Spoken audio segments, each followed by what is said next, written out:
الحمد لله نحمده ونستعينه ونستغفره ونؤمن به ونتوكل عليه ونعوذ بالله من شرور أنفسنا ومن سيئات أعمالنا من يهده الله فلا مضل له ومن يضلله فلا هادي له ونشهد أن لا إله إلا الله وحده لا شريك له ونشهد أن سيدنا ومولانا محمدا عبده ورسوله صلى الله عليه وعلى آله وأصحابه وبارك وسلم تسليما كثيرا كثيرا. أما بعد فأعوذ بالله من الشيطان الرجيم. بسم الله الرحمن الرحيم. وأنتم الأعلون إن كنتم مؤمنين. محترم بزرگوں، دوستوں، بھائیوں،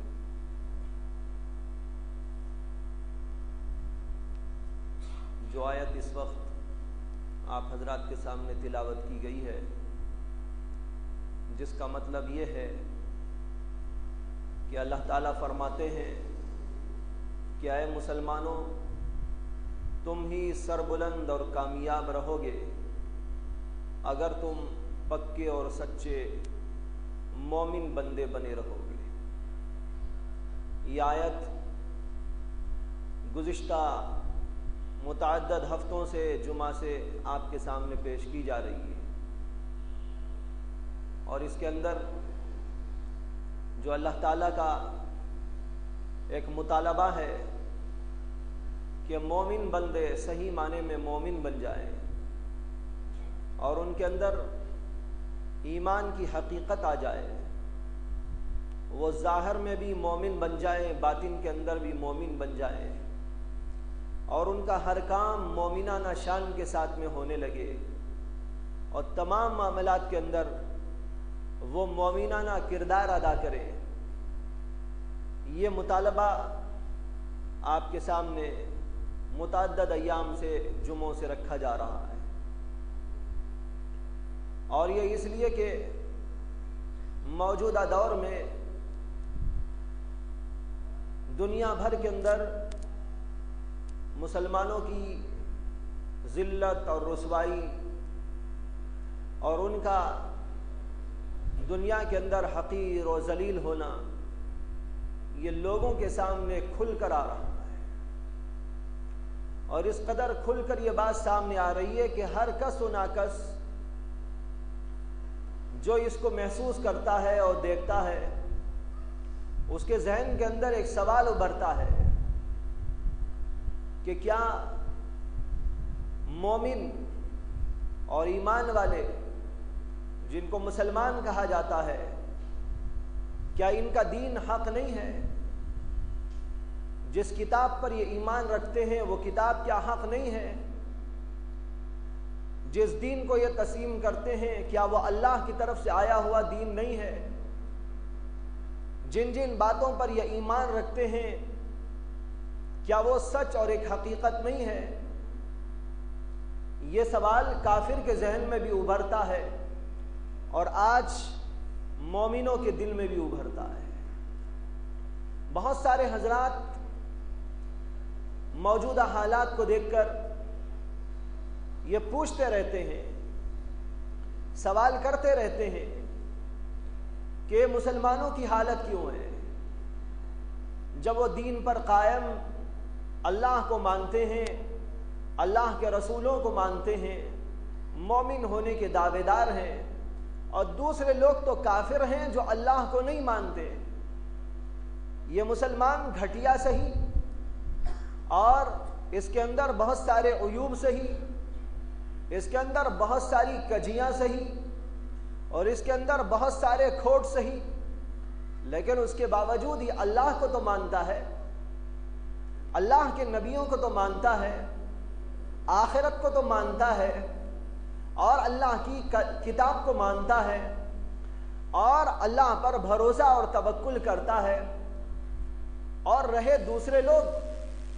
جو نہ انبیاء کو مانتے ہیں، نہ اللہ کو صحیح طور پر مانتے ہیں، نہ ان کے پاس کوئی سچا دین ہے،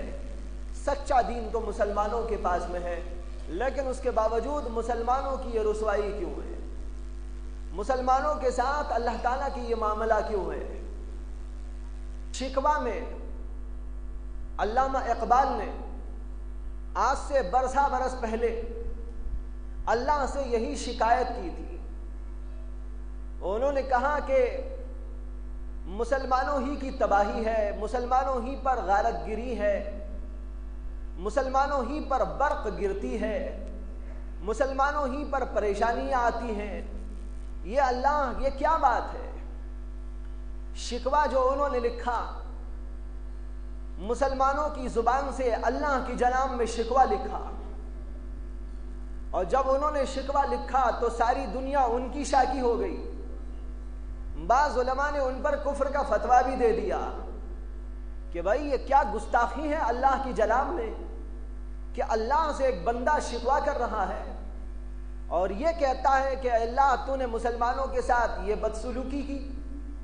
اور مسلمانوں کے ساتھ یہ فضیحت کا معاملہ کیا اور ان کو یوں گرایا اور ان کو یوں ذلیل کیا اور خار کیا، حالانکہ یہ بندے وہ تھے جنہوں نے تیرے دین کو سنبھالنے کے لیے جہاد کیا تھا، نہ یہ دیکھا کہ ہمارے ساتھ کیا ہوگا، انہوں نے یہ دیکھا کہ اللہ کا دین قائم ہو، اللہ کے دین کی اشاعت کے لیے، اللہ کے دین کی حفاظت کے لیے نکل پڑے تھے، اور دشت و جبل کسی جگہ کو انہوں نے نہیں چھوڑا، ہر جگہ پر گئے اور انہوں نے وہاں پر اللہ کے دین کو قائم کیا۔ یہ شکوہ کیا علامہ اقبال نے، لیکن خود علامہ اقبال نے اللہ کی طرف سے اس کا جواب بھی لکھا جو جواب شکوہ کے نام سے موسوم ہے۔ جب وہ لکھا تو ساری دنیا اشش کرنے لگی، ساری دنیا واہ واہ کہنے لگی، اور مسلمانوں کے دلوں کے اندر ایک قسم کی بیداری پیدا ہوئی۔ انہوں نے اللہ کی طرف سے اس شکوے کا جواب لکھا، اس جواب کے اندر یہ بھی لکھا کہ لوگ یہ کہتے ہیں کہ مسلمان نابود ہو گئے، مسلمانوں پر مصیبت آ گئی، مسلمانوں کے ساتھ میں رسوائی کا معاملہ ہوا، مسلمانوں کے ساتھ ذلت و خواری کا معاملہ کیا گیا، اللہ سے شکوہ کیا جاتا ہے، اللہ یہ پوچھتا ہے کہ بتاؤ کہ مسلمان بھی کہیں موجود تھے؟ یہ نیست و نابود ہونے والے مسلمان کہاں تھے؟ ان کے اندر اسلام کہاں تھا؟ ان کے اندر تو نفاق بھرا ہوا تھا، ان کے اندر اسلام کہاں تھا؟ یہ اللہ پر ویسا بھروسہ نہیں کرتے تھے، اللہ سے ویسا تعلق نہیں رکھتے تھے، اللہ کی ویسی عبادت نہیں کرتے تھے، اللہ کے قانون پر ویسا نہیں چلتے تھے جیسے کہ اسلاف تمہارے چلتے رہے ہیں، جو صحابہ کرام ہیں، جو ہمارے اسلاف اور بزرگان دین ہیں، وہ طریقہ تمہارا طریقہ نہیں، اس لیے تمہارے اوپر یہ ذلت اور مصیبت اور رسوائی آئی ہوگی۔ بتانا یہ چاہتا ہوں کہ یہ شکوہ آج مسلمانوں کی زبان پر ہے، اور زبان پر نہیں آیا تو دلوں کے اندر اشکال اس نے ضرور پیدا کر دیا ہے کہ ایک طرف کافروں کی طاقت، امریکی طاقت، برطانیہ کی طاقت، یہ کافرانہ طاقتیں ہیں، یہ کفر کی طاقتیں ہیں، یہ شرک کی طاقتیں ہیں، یہ خدا سے بغاوت کی طاقتیں ہیں، یہ اللہ تعالیٰ سے لڑنے کے لیے تلے ہوئے ہیں، اور دوسری طرف مسلمان ہیں، لیکن ذلت اور خواری مسلمانوں کی ہو رہی ہے، ذلت اور رسوائی مسلمانوں کی ہو رہی ہے، تباہی مسلمانوں کے حصے میں آ رہی ہے، ذلت اور نکبت ان کے حصے میں آ رہی ہے، پریشانیاں ان کے حصے میں آ رہی ہیں، اور وہ خوشیاں مناتے چلے جا رہے ہیں۔ سوال یہ پیدا ہوتا ہے کہ آخر معاملہ کیا ہے؟ کیا ہم دین حق پر قائم نہیں ہیں؟ کیا ہم اللہ کو نہیں مان رہے ہیں؟ کیا ہم قرآن مجید کو نہیں مان رہے ہیں اور اللہ تبارک و تعالیٰ پر ایمان اور یقین رکھتے ہیں؟ اللہ کے رسول علیہ السلام سے ہمارا تعلق ہے، ہم ان کے امتی شمار ہوتے ہیں اور اللہ کے بندے شمار ہوتے ہیں، لیکن یہ معاملہ کیا ہے کہ بات الٹی ہی الٹی چل رہی ہے۔ بھائیو بزرگوں، بہت سارے لوگوں کے ذہن میں سوال ابھرا ہوا ہے، اور ہو سکتا ہے کہ مزید اور لوگ بھی اس سوال کو اپنے ذہن کے اندر ابھرتا ہوا محسوس کرتے ہیں، لیکن قرآن و حدیث کی روشنی میں ہی اس کا جواب تلاش کرنا ہے، قرآن و حدیث کی روشنی ہی میں اس کا حل بھی لینا ہے۔ اللہ تعالیٰ نے قرآن مجید کے اندر وَأَنْتُمُ الْأَعْلَوْنَ إِن كُنتُم مُؤْمِنِينَ فرمایا، جس کی تشریح بار بار آپ کے سامنے کئی جمعہ سے کی جا رہی ہے، اور نبی اکرم صلی اللہ علیہ وسلم نے اپنی احادیث مبارکہ کے اندر بہت ہی کھل کر واشگاف انداز میں، بہت ہی صریح اور صاف الفاظ میں اس حقیقت کو پیش کیا ہے کہ مسلمانوں کے ساتھ میں ذلت اور رسوائی کا معاملہ کب ہوتا ہے اور ان کو عزت کا مقام کب عطا کیا جاتا ہے۔ لیکن ہم کو فرصت ہی نہیں ہے کہ ہم قرآن پڑھیں اور اللہ کے نبی علیہ السلام کی حدیث کو بھی دیکھ لیں، اس لیے کہ مسلمانوں کا ایک بہت بڑا طبقہ ایسا ہے جو آج دین سے یکسر جاہل ہے، اسے دین کی موٹی موٹی اور بنیادی حقائق بھی معلوم نہیں، دین کے موٹے موٹے مسائل بھی اس کو معلوم نہیں، دین کے بارے میں وہ جانتا ہی نہیں کہ دین کیا چیز ہے۔ اس لیے کہنے والوں نے کہا کہ آج مسلمان دو قسم کے ہوتے ہیں، پہلے مسلمان صرف ایک قسم کے ہوتے تھے، پہلے کے مسلمان صرف اصلی مسلمان ہوتے تھے، لیکن آج دو قسم کے مسلمان ہیں۔ کچھ لوگ ایسے بھی ہیں جو اصلی مسلمان ہیں، لیکن زیادہ تر وہ ہیں جو نسلی مسلمان ہیں، یعنی نسلاً بعد نسل، خاندانی اعتبار سے ان کے ہاں مسلمان ہونے کی بات چلی آ رہی ہے۔ باپ مسلمان ہے اس لیے بیٹا مسلمان، دادا مسلمان ہے اس لیے پوتا مسلمان، اس کا باپ مسلمان ہے اس لیے خاندان مسلمان، ہمارا خاندان ہے اس لیے ہم مسلمان کہلاتے ہیں۔ لیکن ہم کو ٹٹول کے دیکھا جائے کہ ہمارے اندر اسلامیت کتنی ہے، کیا ہم نے اسلام کو سمجھا ہے، کیا ہم نے اسلام کو پڑھا ہے، کیا ہم نے اسلام کو برتا ہے، کیا ہم نے اسلام سے قرب حاصل کیا ہے، ہم نے اس کی تعلیمات کو لے کر زندگی گزاری ہے۔ جب اس اعتبار سے ہم دیکھتے ہیں تو 99% مسلمان صرف نسلی مسلمان نظر آتے ہیں، اصلی مسلمان نظر نہیں آتے۔ چونکہ ہمارا باپ مسلمان ہے اس لیے ہم بھی مسلمانوں میں شمار ہونے لگے، خاندان ہمارا مسلمان ہے اس لیے ہم بھی مسلمانوں میں شمار ہونے لگے، ہمارا نام مسلمانوں جیسا رکھ دیا گیا ہے اس لیے ہم بھی مسلمان شمار ہونے لگے، دنیا چونکہ کہتی ہے کہ ہم مسلمان ہیں اس لیے ہم مسلمان کہلانے لگے۔ لیکن سوال یہ ہے کیا اللہ کے رجسٹر میں بھی ہمارا نام مسلمانوں میں درج ہے یا وہاں پر نعوذ باللہ کسی اور فہرست میں شمار کیا گیا ہے؟ جب اس حیثیت سے ہم مسلم معاشرے پر نظر کرتے ہیں تو 99% مسلمانوں کا طبقہ ایسے مسلمانوں پر مشتمل نظر آئے گا جن کو دین سے کوئی سروکار نہیں ہے، دین کے علم سے کوئی لگاؤ تعلق نہیں ہے، بس خاندانی طور پر وہ مسلمان کہلاتے چلے آ رہے ہیں۔ بھائیو، موجودہ حالات میں اور اس سے پہلے کی تاریخ میں ہم مسلمانوں کو جس حیثیت سے سامنے لایا جا رہا ہے اس پر ہم کو غور و فکر کرنے کی ضرورت ہے۔ ماضی قریب کے حالات بھی ہمارے سامنے ہیں اور اس وقت کے حالات بھی ہمارے سامنے ہیں، اور ہم مسلمانوں کا اپنا کردار، اپنا عمل، اپنا طریقہ، اپنے اخلاق اور اپنی معاشرت و تہذیب، یہ ساری چیزیں بھی ہمارے سامنے ہیں۔ غور یہی کرنا ہے کہ یہ ساری چیزیں کیا ہم نے اسلام سے رنگ کر اور اسلام کے انداز میں ان چیزوں کو اختیار کیا ہے، یا یہ کہ منمانی طور پر ہم نے اختیار کر رکھا ہے؟ قرآن کریم میں آتا ہے کہ اللہ تعالیٰ نے فرمایا صبغۃ اللہ، کہ اے مسلمانوں تم اللہ کے رنگ میں رنگ جاؤ۔ اللہ کا رنگ کیا ہے؟ کیا وہ کالا ہے کہ پیلا ہے؟ کیا وہ سفید ہے یا لال ہے یا کسی اور قسم کا رنگ ہے؟ اللہ تعالیٰ نے کہا صبغۃ اللہ، اللہ کے رنگ میں رنگ جاؤ۔ اللہ کا رنگ دراصل دین کو کہا ہے، یہ دین اللہ کا رنگ ہے۔ جب رنگ کپڑے پر چڑھایا جاتا ہے تو پورے کا پورا کپڑا اسی رنگ سے اپنے آپ کو مزین اور اپنے آپ کو آراستہ پیراستہ کر لیتا ہے، اور اوپر سے نیچے تک وہی رنگ اس کے اندر چھلکتا اور دکھائی دیتا ہے۔ اللہ کا مطالبہ ہے کہ مسلمانوں تم کو بھی اللہ کے رنگ میں رنگ جانا چاہیے،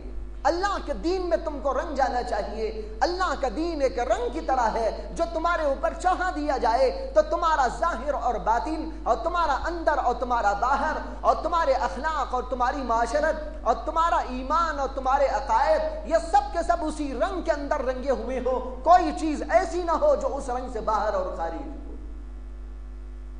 یہودیوں کے ہاں اور عیسائیوں کے ہاں طریقہ یہ تھا کہ جب کوئی ان میں سے ان کے دین میں داخل ہوتا تو ایک رنگ میں اس کو رنگ دیا جاتا۔ کہتے ہیں کہ عیسائیوں کے ہاں ایک حوض ہوتا ہے، ان کی ہر چرچ کے اندر ہوتا ہے، اور اس حوض کے اندر ایک رنگ ڈال دیا جاتا ہے جو غالباً پیلا سا ہوتا ہے۔ اس پیلے رنگ کے ساتھ جو پانی وہاں موجود ہوتا ہے، اس میں ہر اس بچے کو جو ان کے کسی گھر میں پیدا ہوتا ہے، یا ہر اس آدمی کو جو ان کے دین میں داخل ہونا چاہتا ہے، ان کا پوپ لے جاتا ہے اور اس کو اس میں غوطہ دیتا ہے اور ڈبکی لگاتا ہے، اور اس کے بعد اس کو باہر نکالتا ہے تو اس کا پورا جسم اسی رنگ میں رنگا ہوا ہوتا ہے۔ بچے کو اس میں ڈبکی دے کر اٹھاتے ہیں، وہ بچہ اسی رنگ کے اندر رنگا ہوا ہوتا ہے۔ کوئی آدمی کسی بھی اور دین سے ان کے دین کے اندر داخل ہونا چاہتا ہے تو ان کا پوپ کھڑے ہو کر اس کو ڈبوتا ہے اور اٹھاتا ہے، جس سے کہ اس کے اوپر اس حوض کا رنگ چڑھ جاتا ہے۔ اللہ تعالیٰ نے اس کے رد کے اندر فرمایا کہ یہودیوں کے ہاں اور عیسائیوں کے ہاں طریقہ یہ ہے کہ وہ دنیا کے رنگ میں انسانوں کو رنگتے ہیں اور کہتے ہیں کہ تم عیسائی ہو گئے، لیکن اے مسلمانوں تم کو تو اللہ کے دین میں رنگ جانا ہے۔ صبغۃ اللہ، اللہ کے دین میں رنگ جاؤ۔ تمہارا ظاہر بھی دیکھنے میں معلوم ہو کہ مسلمانوں کے جیسا ہے، لیکن آج ہمارے چہرے بش کے جیسے نظر آتے ہیں۔ آپ بتائیے خدا اس قوم کو غالب کر سکتا ہے جس قوم نے چہرہ اس جیسا بنایا جو ان کا دشمن ہے، جو ان پر چڑھائی کرنے کو تیار ہے، جو ان کی مسجدوں کی اینٹ سے اینٹ بجانے کو تیار ہے، جو ان کے محلات کی اینٹ سے اینٹ بجانے کو تیار ہے، جو ان کے ایک ایک بچے کو، ایک ایک عورت کو، ایک ایک جوان کو، ایک ایک بوڑھے کو، سب کو ختم کرنے پر تلا ہوا ہے۔ اگر ہمارا بھی چہرہ اسی دشمن جیسا ہو تو اللہ کی طرف سے مدد آنے کا کوئی سوال نہیں پیدا ہوتا۔ عراق کے لوگوں کو آپ نے دیکھا ہوگا، جو تصویریں ان کی سامنے لائی جا رہی ہیں، کسی ایک اللہ کے بندے کے چہرے پر بھی اللہ کے نبی کی سنت نہیں۔ جب اللہ کے نبی کی سنتوں کو یوں پامال کیا جائے گا تو خدا ان کو بھی پامال ضرور کرے گا۔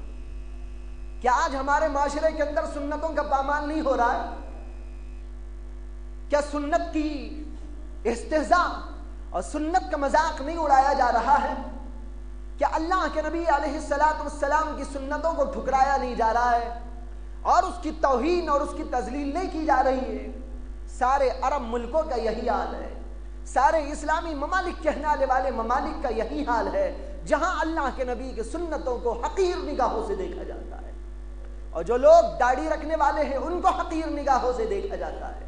ان کے ساتھ میں بدسلوکیاں کی جاتی ہیں۔ یہ ساری وبا ہیں جس وبا کے پھیلنے کے بعد مسلمانوں کو اس امید کا کوئی حق اللہ کی طرف سے نہیں ہے کہ وہ کہنے لگے کہ خدا کی طرف سے کوئی عجیب بات پیش آئے اور اچانک بش کو اللہ تعالیٰ ختم فرما دے اور اس کے محل کو تباہ کر دے اور اس کی فوج کو پس پشت ڈال دے اور مسلمانوں کو آگے لے آئے، جیسے حضرات صحابہ کرام کے دور میں ہوا کہ 313 افراد ایک طرف ہیں۔ یہ حضرات صحابہ کرام ہیں جن کے پاس ہتھیار نہیں، جن کے پاس طاقت نہیں، جن کے پاس گھوڑے نہیں، جن کے پاس کوئی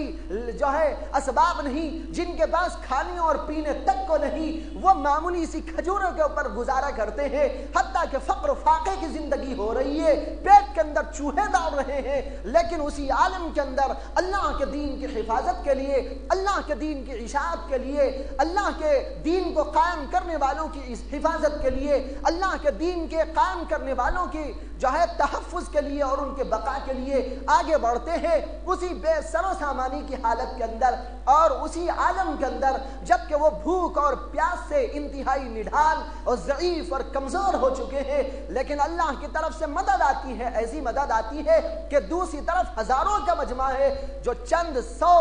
انسانوں پر غالب نہیں آ سکا، یہ چند سو ان کے اوپر غالب آتے ہیں اور اللہ تعالیٰ فتح اور نصرت ان کو عطا فرما دیتے ہیں۔ ایسے ایک دو واقعات نہیں،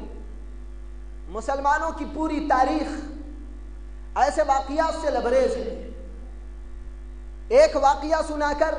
دو واقعات سنا کر بات ختم نہیں ہو جاتی، بلکہ اگر اس طور کے واقعات سنا جائے تو اس کے لیے مستقل وقت درکار ہے۔ حضرات صحابہ کرام کی پوری زندگی اور پھر اس کے بعد ہمارے اسلاف کی پوری زندگی، اس کے لیے بین مثال ہے۔ اللہ نے ایک دو دفعہ ہی نہیں بلکہ بار بار اپنی قدرت قاہرہ کا مظاہرہ کیا اور اپنی سنت جاریہ کا مظاہرہ فرمایا کہ میری قدرت کو بھی دیکھو اور میری سنت کو بھی دیکھو، سنت بھی یہاں کار فرما ہے، اللہ کی قدرت بھی یہاں پر کار فرما ہے۔ اللہ کی سنت یہ ہے کہ دنیا ادھر کی ادھر ہو جائے لیکن اللہ کے ماننے والوں کو خدا کبھی ضائع نہیں کرتا، یہ اللہ کی سنت ہے۔ اللہ نے قرآن میں اعلان کیا اور صاف صاف الفاظ کے ساتھ میں اعلان کیا، اِنَّا لَنَنْصُرُ رُسُلَنَا وَالَّذِينَ آمَنُوا مَعَهُ فِي الْحَيَاةِ الدُّنْيَا وَيَوْمَ يَقُومُ الْأَشْهَادُ۔ کتنی صاف آیت ہے، کتنی صریح آیت ہے، اس کے الفاظ کے اندر کتنی صراحت سے کام لیا گیا ہے، کوئی اینچ پیش نہیں، اس کے اندر کوئی ابہام نہیں، اس کے اندر کوئی اغلاق نہیں، اس کے اندر کوئی مبہمات کا توڑ مار نہیں، بلکہ صاف سیدھی آیت ہے۔ اللہ تعالیٰ نے فرمایا اِنَّا لَنَنْصُرُ رُسُلَنَا، ہم ہمارے رسولوں کی مدد کرتے ہیں، وَالَّذِينَ آمَنُوا مَعَهُ، اور جو ان پر ایمان لانے والے بندے ہیں ان کی بھی ہم ضرور بالضرور مدد کرتے ہیں۔ شروع میں جو الفاظ ہے اِنَّا لَنَنْصُرُ، بلا شک و شبہ ضرور بالضرور ہم مدد کرتے ہیں، تاکید در تاکید، الفاظ کے اندر انتہائی اہتمام تاکہ کسی کو کوئی شبہ نہ رہے، کوئی شک نہ رہے، اس کے دل کے اندر کوئی کیڑا بلبلاتے ہوئے محسوس نہ ہو، بلکہ بات صاف ہو جائے، ہر ایمان والے کے دل کے اندر صفائی کے ساتھ میں مضمون اتر جائے۔ اللہ نے صاف صاف الفاظ میں کہا اِنَّا لَنَنْصُرُ رُسُلَنَا۔ کسی بھی عربی جاننے والے سے ترجمہ جا کر پوچھ لو، اس کا ترجمہ صرف اور صرف یہ ہوتا ہے بلا شک و شبہ ہم ضرور بالضرور مدد کرتے ہیں، بلا شک و شبہ، اس میں شک کی کوئی گنجائش نہیں، اور جو بات بغیر شک کے بیان کی جا رہی ہے اس کے اندر بھی زوردار الفاظ ہیں۔ اللہ تعالیٰ کہتے ہیں لَنَنْصُرُ رُسُلَنَا، ہم ضرور بالضرور مدد کرتے ہیں۔ اتنی تاکید در تاکید اور اتنا اہتمام در اہتمام کر کے اللہ نے بیان کیا کہ ہم مدد کرتے ہیں ہمارے رسولوں کی، والذین آمنوا معاہ، اور ان کی بھی جو ان کے پر ایمان لانے والے ہیں، اور یہ نہیں فرمایا کہ قیامت میں ہوگا یہ، بلکہ کہا فی الحیات الدنیا، دنیا کی زندگی میں مدد کرتے ہیں۔ معلوم ہوا کہ یہ مدد کا وعدہ صرف آخرت میں نہیں، دنیا میں وعدہ ہے، اللہ کا وعدہ ہے، سچا وعدہ ہے، تاکید در تاکید کر کے خدا نے وعدہ کیا ہے۔ اللہ کے کلام کو پوری دنیا آج تک جھٹلا نہیں سکی اور اس کے کسی حرف کو غلط ثابت نہ کر سکی۔ یہ قیامت تک کے لیے اٹل قانون ہے اللہ تعالیٰ کا۔ اس سنت کو اللہ نے اپنے قرآن کے اندر بلند بانگ الفاظ کے اندر پیش کیا اور کہا فی الحیات الدنیا و یوم یقوم الاشہاد، اس دن بھی ہم مدد کرتے ہیں جب قیامت قائم ہوگی، اور دنیا کی زندگی کے اندر بھی ہم ان کی مدد کرتے ہیں۔ یہ اللہ کی سنت کا اعلان ہے، اور اس سنت پر خدا تعالیٰ نے ہمیشہ عمل کیا ہے۔ جنگ بدر میں یہی ہوا، جنگ احد میں یہی ہوا۔ جنگ احد میں مسلمانوں سے ذرا سی چوک ہوئی، اللہ نے کایا پلٹ کر دی۔ وہ واقعہ پہلے سنا چکا ہو، غزوہ احد کا موقع ہے۔ اللہ کے نبی علیہ السلام 50 صحابہ کرام کی ایک چھوٹی سی ٹکڑی کو ایک مورچے پر قائم کرتے ہیں اور فرماتے ہیں کہ جب تک دوبارہ میرا اور حکم نہ آئے تمہاری ذمہ داری ہے کہ اسی مورچے کو پکڑے رہنا اور یہاں سے بالکل ٹلنا نہیں اور ہلنا نہیں۔ جنگ ہوتی رہی اور اللہ کی طرف سے مدد آئی۔ کافروں کا مجمع عظیم ہار گیا، بھاگنے لگا، ذلت فاش کا سامنا اس کو کرنا پڑا۔ مسلمانوں کی تھوڑی سی تعداد ہے،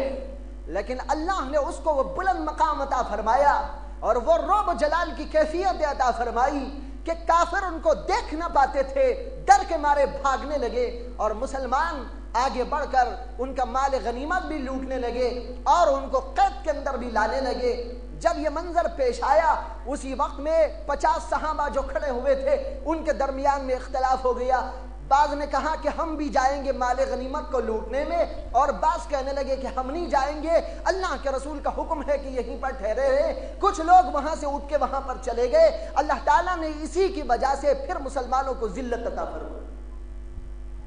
ہوا یہ کہ کافر لوگ ادھر سے بھاگے اور دوسری طرف سے پلٹ کر اپنی پوزیشن اور حیثیت کو مضبوط کرنے کے بعد، اپنی فوج کو ترتیب دینے کے بعد، ہتھیار سے مزید اپنے آپ کو آراستہ کرنے کے بعد، دوسری جگہ سے کمک لینے کے بعد پھر دوسری طرف سے پلٹ کر آئے، اور وہ وہی طرف تھی جس طرف کے اللہ کے رسول نے 50 صحابہ کرام کو کھڑا کیا تھا۔ پیچھے سے آئے اور چند صحابہ یہاں موجود تھے، وہ لوگ گھس گئے اور مسلمان جو مال غنیمت کو لوٹنے میں مشغول تھے ان کے اوپر جا کر اچانک انہوں نے دھاوا بول دیا، جس کا نتیجہ ہوا کہ مسلمانوں کے ہوش اڑ گئے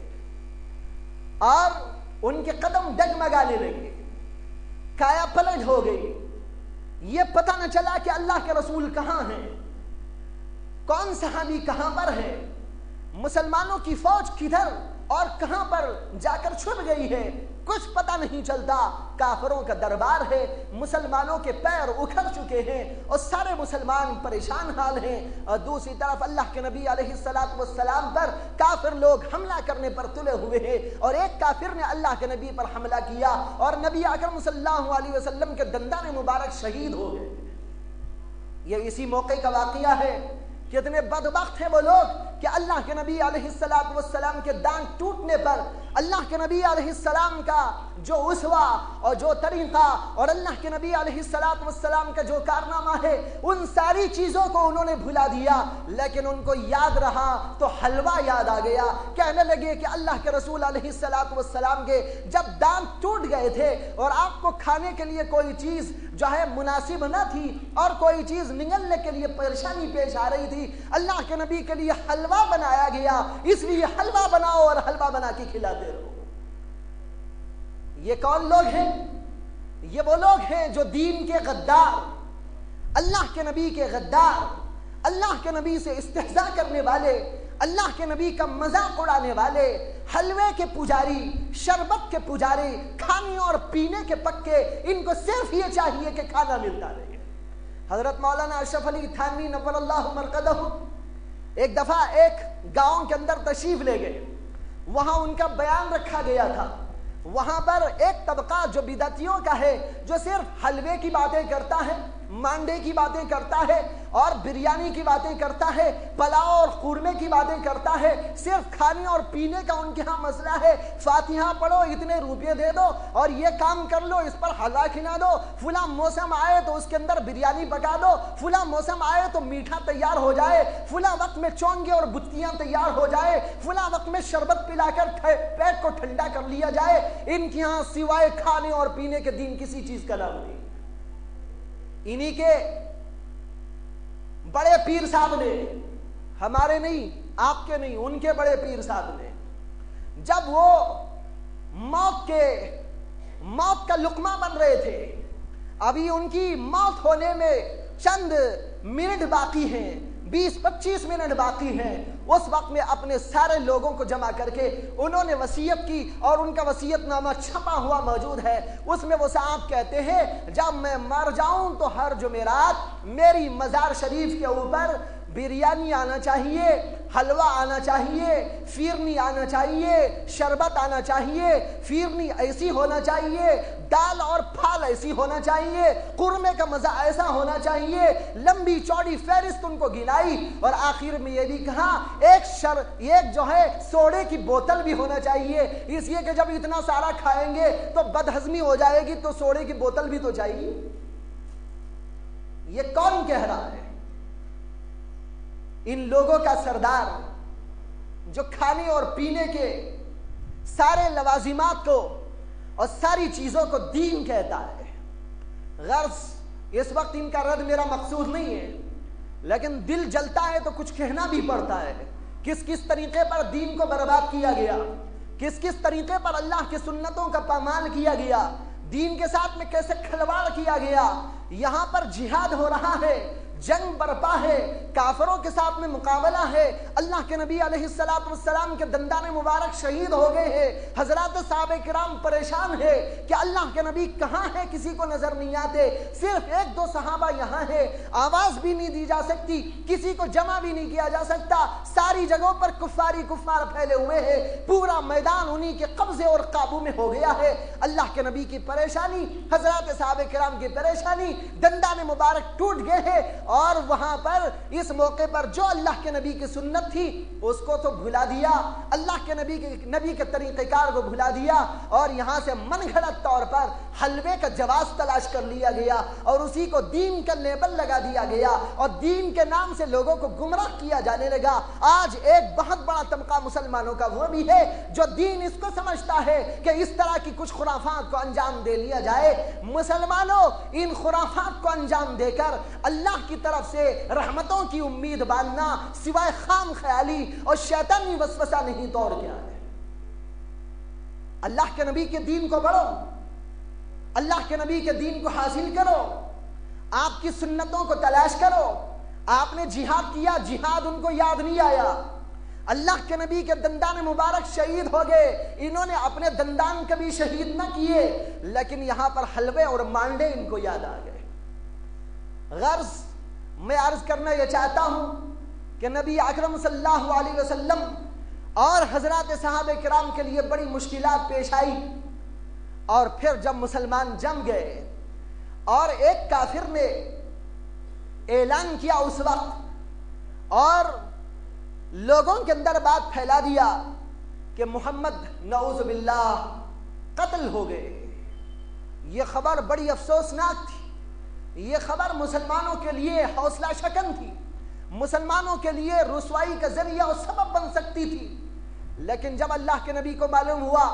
صحابہ کرام میں سے بعض کو معلوم ہوا، انہوں نے کھڑے ہو کر زور سے اعلان کیا کہ یاد رکھو میں یہاں پر موجود ہوں، اور کان کھول کر سن لو کہ میں یہاں پر موجود ہوں۔ اللہ کے نبی کی آواز ان متفرق اور منتشر صحابہ کرام میں پھیل جاتی ہے، اور پھر حضرات صحابہ اسی آواز کی طرف لبیک کہہ کر آنا شروع ہو جاتے ہیں، یہاں تک کہ پھر جمعیت قائم ہو جاتی ہے، اور پھر مقابلہ ہوتا ہے، اور پھر اللہ تعالیٰ کی جانب سے مدد اور نصرت آتی ہے۔ کم من فیۃ قلیلۃ غلبت فیۃ کثیرۃ باذن اللہ، کتنی چھوٹی چھوٹی ٹکڑیاں ایسی ہیں، چھوٹی چھوٹی جماعتیں ایسی ہیں جو اللہ کے حکم سے بڑی بڑی جماعتوں پر غالب آ جاتی ہیں۔ اللہ کا اعلان ہے کم من فیۃ قلیلۃ غلبت فیۃ کثیرۃ باذن اللہ، اور کہیں پر یہ نہیں ہو رہا ہے تو اس کے اسباب کو تلاشو،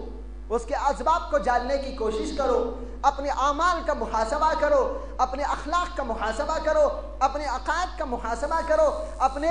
جو ہے سارے کرتوت کا محاسبہ کرو، معائنہ کرو، اور پھر اس کے بعد میں ان کی اصلاح کی فکر کرو۔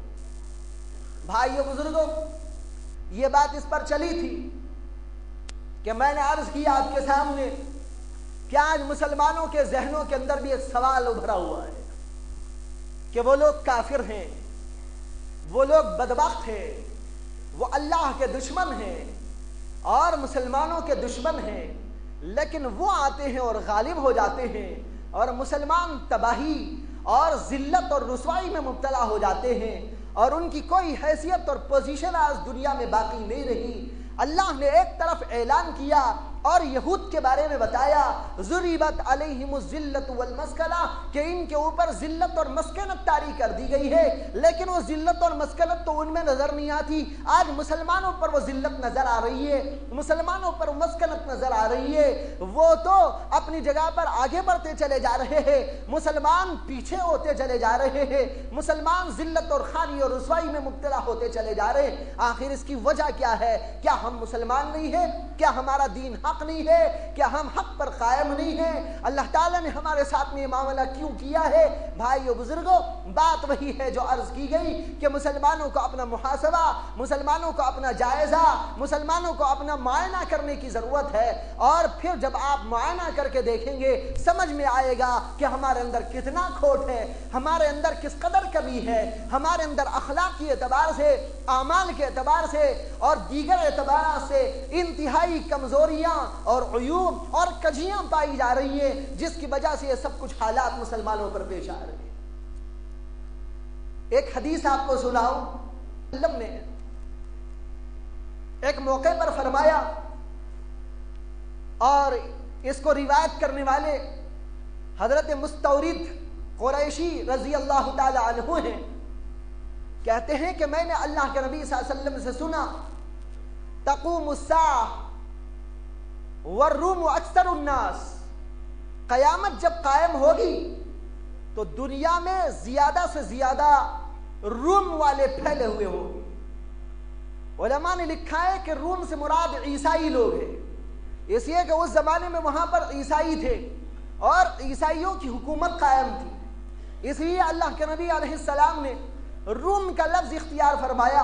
اور کہا کہ رومی لوگ ساری دنیا میں کثیر تعداد میں ہوں گے، یعنی عیسائی ساری دنیا پر چھائے ہوئے ہوں گے۔ یہ بات آج آپ کو نظر آ رہی ہے کہ نہیں نظر آ رہی ہے؟ ساری دنیا پر وہ چھائے ہوئے ہیں، ساری دنیا میں ان کا غلغلہ مچا ہوا ہے، ساری دنیا پر ان کا کنٹرول ہوتا جا رہا ہے، ساری دنیا ان کے قبضے میں آتی جا رہی ہے، اور قبضے میں آئے کہ نہ آئے، لیکن اس کے باوجود یہ تو آپ کو نظر آئے گا کہ چاہے ہندوستان ہو یا ہمارے عربی ممالک ہو یا دوسرے اور علاقے ہو یا خود عیسائی ممالک ہو، عیسائی ممالک کو تو چھوڑیے، وہ تو انہی کی بستیاں ہیں، لیکن جو عیسائی بستیاں نہیں ہیں ان ساری بستیوں میں بھی آپ کو نظر آئے گا کہ عیسائیت کا ایک خاص وقار قائم ہو گیا ہے۔ عیسائیت کا ایک خاص وقار اور ان کی عظمت اور ان کی جو ہے ایک دنیا کے لوگوں کے اور انسانوں کے اوپر ان کا ایک خاص جو ہے رعب چھایا ہوا ہے۔ یہ بات آج دکھائی دیتی ہے، اور جو قریب ہوگا زمانہ قیامت سے، اللہ کے نبی علیہ السلام کی پیشن گوئی کے مطابق دنیا کے اندر یہ چھاتے چلے جائیں گے، یہ بڑھتے چلے جائیں گے، لوگوں پر ان کا وقار قائم ہوتا چلے جائے گا، لوگوں میں ان کی عظمت مسلم ہوتی چلی جائے گی، اور یہ سب کے اوپر بھاری ہو جائیں گے، سب کے اوپر حاوی ہو جائیں گے، جیسا کہ منظر اب بھی ہم کو نظر آ رہا ہے، اور قیامت کے قریب اس کے اندر اضافہ در اضافہ ہوتا چلا جائے گا۔ یہ حدیث پاک ہے، یہ حدیث حضرت مستورد رضی اللہ تعالی عنہ نے سنائی حضرت عمرو ابن عاص رضی اللہ تعالی عنہ کو۔ حضرت عمرو کون تھے؟ جلیل القدر صحابی، اور اس کے ساتھ یہ فاتح مصر ہیں جنہوں نے مصر کو فتح کیا تھا حضرت عمر رضی اللہ تعالی عنہ کے دور خلافت میں۔ مصر کو فتح کرنے کے بعد حضرت عمر رضی اللہ تعالی عنہ نے حضرت عمرو ابن عاص ہی کو وہاں کا گورنر بھی بنا دیا تھا۔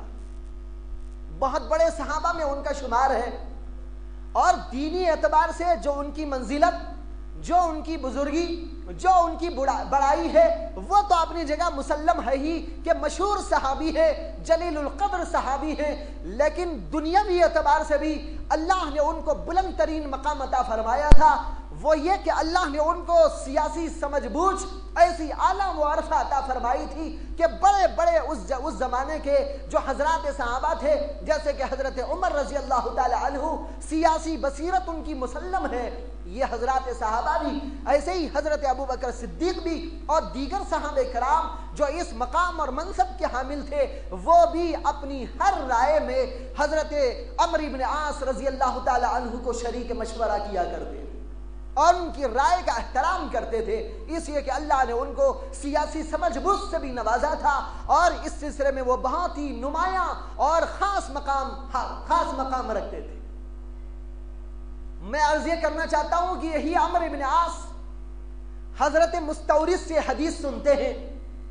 اور ان سے کہتے ہیں کہ اے مستورد ابصر ما تقول، ذرا غور کرو، دیکھو کیا کہتے ہو، کوئی غلط بات تو تم سے سرزد نہیں ہو رہی ہے۔ یہ اس دور کی بات ہے جبکہ مسلمانوں کو غلبہ حاصل تھا، عیسائیت کو کوئی غلبہ حاصل نہیں تھا، عیسائیت کو دنیا کے اندر کوئی مقام حاصل نہ تھا، عیسائیت ذلیل تھی، عیسائیت خار تھی، عیسائیت تباہ ہو چکی تھی، اس کا کوئی مقام اور کوئی منزلت دنیا کے اندر باقی نہیں رہی تھی۔ اس زمانے میں حضرت مستورد جب یہ سناتے ہیں رسول اکرم صلی اللہ علیہ وسلم کا قول و ارشاد کہ ساری دنیا پر عیسائی چھا جائیں گے،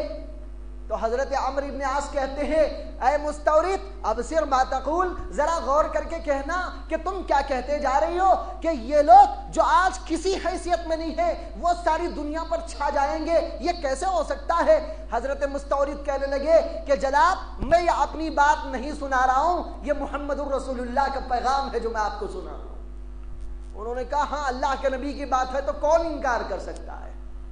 اللہ کے نبی کی بات ہے تو اس کو کون جھٹلا سکتا ہے؟ اس کے بعد حضرت عمرو بن عاص کہنے لگے کہ اگر یہی بات ہے جو تم کہتے ہو، اللہ کے رسول علیہ السلام نے فرمائی، تو ہاں یہ سچ ہے، اس لیے کہ ان کے اندر 4 باتیں پائی جاتی ہیں، 4 خصوصیات پائی جاتی ہے، ان 4 خصوصیات کا تقاضا یہ ہے کہ یہ ساری دنیا پر چھاتے چلے جائیں۔ میں یہ اس لیے آپ کو سنا رہا ہوں، ذرا ہمارا اپنا ہم جائزہ بھی لیں، اس حدیث میں ہمارے لیے عبرت کا سامان ہے، ہمارے دلوں کو جھنجھوڑا گیا ہے، ہمارے نفسوں کو جھنجھوڑا گیا ہے، ہم کو بتایا گیا ہے کہ تم مسلمان ہو، اللہ کی وحدانیت پر تمہارا یقین ہے، اللہ کی کتاب پر تمہارا یقین ہے، دین اسلام کے حق ہونے پر تمہارا یقین ہے، لیکن تم ان خصوصیات کو چھوڑے ہوئے ہو۔ ایک زمانہ وہ تھا مسلمانوں کے اندر بھی وہ خصوصیات پائی جاتی تھی، وہ دنیا پر چھاتے چلے گئے، ساری دنیا میں انہی کا بول بالا تھا، ساری دنیا میں انہی کا سب کچھ تھا، انہی کی عظمت قائم تھی، اور 1000 برس تقریباً ایسے دنیا کے اندر گزرے ہیں محمد عربی صلی اللہ علیہ وسلم کے دنیا سے تشریف لے جانے کے بعد کہ 1000 برس کا طویل عرصہ ساری دنیا پر مسلم حکومت تھی، ساری دنیا پر مسلم حکومت تھی، اور جو غیروں کی حکومت تھی وہ مسلمانوں کی باج گزار تھی، ٹیکس ادا کر کے رہتی تھی، ان کی کوئی مستقل حیثیت نہ تھی، ان کی حیثیت مسلمانوں کے غلام ملک کی جیسی حیثیت تھی۔ لیکن آج کایا پلٹ ہو گئی، سارے مسلم ممالک غیروں کے غلام ہیں، چاہے وہ یہ آپ کا مکہ ہو اور مدینہ ہو۔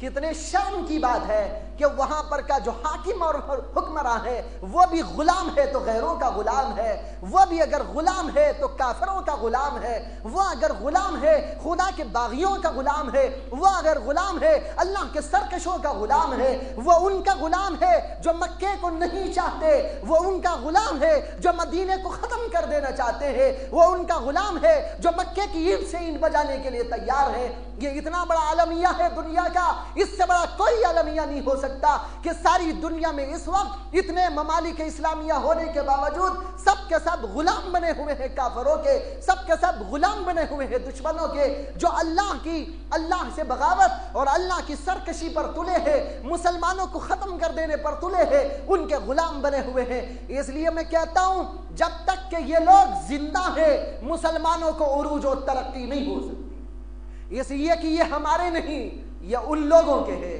یہ مسلمانوں کے نہیں، یہ کافروں کے ہیں، یہ اسلام کے حق میں نہیں، یہ کفر کے حق میں ہے، یہ عیسائیت کے حق میں ہے، یہ اسرائیل کے حق میں ہے، یہ یہودیت کے حق میں ہے، یہ بدبختوں کے حق میں ہے، یہ ان کا ساتھ دینے کو تیار ہے۔ آپ اگر وہاں کوئی ایسی چیز پیدا کرنا چاہے جس سے کہ مسلمانوں کا وقار پیدا ہو سکتا ہے، تو ہماری مسلم حکومتیں ایسے ایک چیز کو پیدا ہونے کے لیے تیار نہیں ہوں گے اور اس کو جڑوں سے اکھاڑنے کے لیے تیار ہو جائیں گے۔ ابھی قریب میں ہمارے ایک جان پہچان کے آدمی جو سعودی عرب میں رہتے ہیں، وہ اپنے ایک بچے کے داخلے کے لیے آئے تھے، میرے ان کے پرانے تعلقات، وہ مجھے سنا رہے تھے کہ ان کے ایک اور دوست ہیں، وہ بھی وہاں پر رہتے ہیں سعودی عرب میں، اور وہ الیکٹریشین ہیں، ان کو الیکٹرک کا کام کہیں پر لگا اور ان کو لے کر گئے اور وہ ایک تہ خانے میں لے کر گئے۔ ایک تہ خانہ تھا، اس تہ خانے میں ضرورت تھی الیکٹرک کے کام کی، وہاں پر ان کو لے جایا گیا۔ وہ صاحب بتا رہے ہیں کہ وہ جب وہاں پر پہنچے تو انہوں نے ایک عجیب و غریب منظر دیکھا کہ بہت سے علماء موجود ہیں جن کو تہ خانے کے اندر نظر بند کر کے رکھا گیا ہے، اور اتنے مظالم ان کے اوپر توڑے جا رہے ہیں جس کی کوئی حد و نہایت نہیں ہے۔ اور یہ بتایا انہوں نے کہ ان کو اپنی حجامت بنانے کے لیے اس طرح تک نصیب نہیں، اور ان کی مونچھیں بڑھ بڑھ کر داڑھی میں مل چکی ہیں جس سے کہ ان کا منہ کہاں ہے پتہ نہیں چلتا ہے۔ یہ صورتحال ہے ان علماء کی جو وہاں کے علاقے کے علماء ہیں، اور انہوں نے کسی وقت دین کی خاطر، ملت کی خاطر، اسلام کی خاطر وہاں پر کچھ کرنا چاہا تو اس کو دہشت گردی کا نام دے کر ہمارے حکمرانوں نے، جو مسلم حکمران کہلاتے ہیں، جو حقیقت میں منافق ہے، انہوں نے ان لوگوں کو لے جا کر وہاں پر بند کر دیا۔ اس لیے بند کر دیا کہ وہ اسلام کو ترقی پر دیکھنا نہیں چاہتے، وہ یہ چاہتے ہیں کہ ان کی عیاشی قائم رہے اور ان کو دنیا میں عیاشی کا موقع ملتا رہے، اس لیے کہ اسلام جہاں پر آتا ہے سب سے پہلے وہ عیاشی کو ختم کرتا ہے، ان کی عیاشی پر پابندی لگ سکتی ہے۔ اس لیے لوگ نہیں چاہتے کہ دنیا کے اندر اسلام کا نام لیوا، اسلام کا کوئی کام بلند ہو، بلکہ وہ یہ چاہتے ہیں کہ اسلام مظلوم رہے، اسلام نیچا رہے، اسلام پست رہے، اور وہاں پر دیگر لوگوں کی حکومت جاری رہے تاکہ ان کو عیاشی کا پورا موقع ملتا رہے۔ ان میں سے کچھ لوگوں نے ان سے پوچھا کہ ملک مر گیا کہ زندہ ہے، یعنی بادشاہ مر گیا کہ زندہ ہے؟ انہوں نے بتایا بھائی زندہ ہے۔ کہنے لگے لا حول ولا قوت الا باللہ، اسی کی وجہ سے ساری آفت ہے، اسی کی وجہ سے ساری مصیبت ہے۔ بھائیو بزرگوں، یہ ساری مصیبت جو آج مسلمانوں پر آئی ہوئی ہے، اس کی واحد ذمہ داری انہی لوگوں پر ہے جو حکمران کہلاتے ہیں، اس لیے کہ یہ سارے کے سارے ان کے کاز کے لیے کام کرتے ہیں، ہمارے اور آپ کے کاز کے لیے کوئی کام نہیں کرتا، اسلام کے کاز کے لیے کوئی کام نہیں کرتا۔ اور مکے اور مدینے کا جو انتظامی ڈھانچہ ہے اور انتظامی اعتبار سے اس کو جو فوقیت اور جو اس کو منزلت حاصل ہے، اور حاجی اور عمرہ کرنے والے لوگ اس کو دیکھ کر بڑے خوش ہو کر آتے ہیں، اس کے بارے میں ایک آیت سنتے چلے جاؤ۔ اللہ نے ابو جہل سے کہا، ابو لہب سے کہا، اور ان کافروں مردودوں سے کہا جو مکے کے اس اہم ترین علاقے پر قابض، یعنی مکہ مکرمہ کے اس حصے پر جس کو کعبۃ اللہ کہتے ہیں، جس کو مسجد حرام کہتے ہیں، جو اللہ کا مبارک و مقدس گھر ہے، اس کے اوپر جو لوگ قابض تھے اور وہاں کے آنے جانے والے لوگوں کے لیے مہمان نوازی کرتے تھے اور اس کے انتظامات خوب سے خوب تر کرتے تھے، اللہ نے ان سے فرمایا اجعلتم سقایۃ الحاج وعمارۃ المسجد الحرام کمن آمن باللہ والیوم الآخر، کہ اے لوگوں، کیا حاجیوں کو پانی پلا دینا اور مسجد حرام کی تعمیر کر دینا اس کا مقام وہ ہو سکتا ہے جیسے کوئی اللہ کا بندہ اللہ پر اور آخرت پر ایمان لائے؟ دونوں کام برابر نہیں ہو سکتے۔ یہ کام تو تم جیسا کافر بھی کر سکتا ہے. ایمان لانا تو صرف مسلم کا کام ہے, اللہ والے کا کام ہے. لیکن تم اللہ والوں کی قدر نہیں کرتے, اللہ کے دشمنوں سے تم ہاتھ میں ہاتھ ملاتے ہو. اور کعبۃ اللہ کی تعمیر کر دو, کعبۃ اللہ کا انتظام کر دو, تو یہ کوئی کمال نہیں ہوا. اللہ نے یہ آیت آج سے 1400 سال پہلے حضرت محمد رسول اللہ صلی اللہ علیہ وسلم پر کافروں سے خطاب کرتے ہوئے فرمائی تھی, اس لیے کہ وہ کافر اللہ کے نبی کا احترام نہیں کرتے تھے, مسلمانوں کا احترام نہیں کرتے تھے, اسلام کا اور ایمان کا احترام نہیں کرتے تھے, لیکن کعبۃ اللہ کی تعمیر میں مشغول تھے. اللہ نے کہا اجعلتم سقایۃ الحاج وعمارۃ المسجد الحرام کمن آمن باللہ والیوم الآخر. بہرحال بھائیوں, موجودہ حالات کا تقاضا میں پیش کرنا چاہتا تھا آپ کے سامنے. جو ابھی آخر میں نے بات کہی وہ بظاہر ہمارے سے متعلق نہیں ہے, اس لیے کہ وہ لوگ تو اپنی جگہ قائم ہے, اللہ کی طرف سے اس کا کوئی انتظام ہو, اللہ تعالیٰ کوئی صلاح الدین ایوبی پیدا کرے, اللہ تعالیٰ کوئی اتنا لاڈلا بندہ پیدا کرے جس کو اللہ قوت بھی دے, جس کو اللہ شوکت بھی دے, جس کو اللہ وجاہت بھی دے, جس کو اللہ دیانت بھی دے, جس کو اللہ امانت بھی دے, جس کو اللہ صداقت بھی دے, جس کو اللہ اپنا تعلق بھی عطا کرے, جو سنتوں کا پابند ہو, اللہ کے رسول صلی اللہ علیہ وسلم کی شریعت کا عاشق ہو, دین کو دنیا کے اندر دین کو پنپتا ہوا دیکھنا چاہتا ہو. ایسے کسی صلاح الدین ایوبی کو اللہ پیدا کرے. اس کی آپ بھی دعا کیجئے, سب مسلمانوں کی گزارش کیجئے کہ وہ اللہ سے دعا کرتے رہے. جب یہ حالات بدلیں گے کوئی صلاح الدین ایوبی پیدا ہوگا اور اس کا کام وہ کرے گا. لیکن سر دست ہم کو کیا کرنا ہے؟ ہم کو یہ کرنا ہے جو شروع میں عرض کیا گیا, اپنے حالات کا جائزہ, اپنے آپ کو بنانے کی بات. بار بار آپ سے میں نے کہا کہ کم از کم مسلمان نماز کا تو اہتمام کر لے, لیکن کتنے افسوس کی بات ہے ہر جمعہ یہ سنتے ہیں لیکن ہماری مسجدوں میں کوئی کایا پلٹ نہیں ہوتی. جو مجمع اب ہے وہ مجمع اثر میں نہیں ہے, وہ مجمع کسی اور وقت میں نہیں ہے. بھائیوں, یہ آخر کیا بات ہے؟ ہم نمازوں تک کی پابندی نہ کریں جو سب سے زیادہ اہم ترین کام ہے. جب تک یہ سر اللہ کے لیے جھکے گا نہیں, اللہ کی طرف سے آسمانوں سے مدد نہیں آ سکتی. لیکن یہ سر جھکنے کو تیار نہ ہو, اللہ مدد کیسے کرے گا؟ اللہ نے قرآن میں کہا انلزمکموها وانتم لها کارہون, کیا میں تمہارے اوپر میری رحمت کو لا کے چمٹا دوں جبکہ تم منہ موڑ کے جاتے ہو, نماز تک نہیں پڑھتے, اللہ کا نام تک نہیں لیتے, اپنی ٹی ویوں میں مشغول رہتے ہیں, اپنے کاروبار میں مشغول رہتے ہیں, اپنی دنیا میں مشغول رہتے ہیں, لیکن اللہ یاد نہیں آتا. اور جب کوئی حادثہ ایسا پیش آتا ہے لوگ پوچھتے ہیں اللہ ہمارے اوپر رحمت کیوں نہیں کرتا؟ ارے کیوں نہیں کرتا؟ اس کا جواب تو آپ کے پاس ہے کہ آپ نماز ہی نہیں پڑھتے. اتنا سارا اس وقت مجمع موجود ہے, لیکن اس مجمع سے پوچھو کہ کتنے لوگ ہیں جو 5 وقت نماز پڑھتے ہیں. ہفتے میں 1 وقت نماز اللہ نے فرض نہیں کی ہے,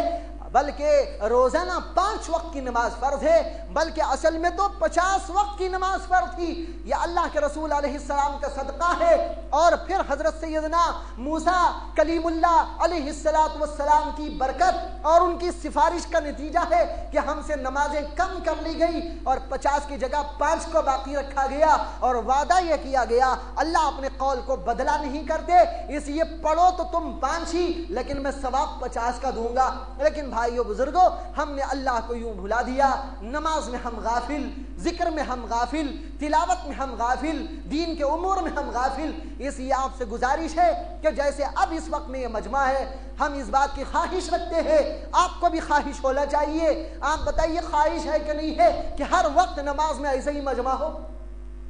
ہے بھائی آپ کو خواہش ہے تو اس پر عمل کون کرے گا؟ جیسے کہتے ہیں نا کہ وہ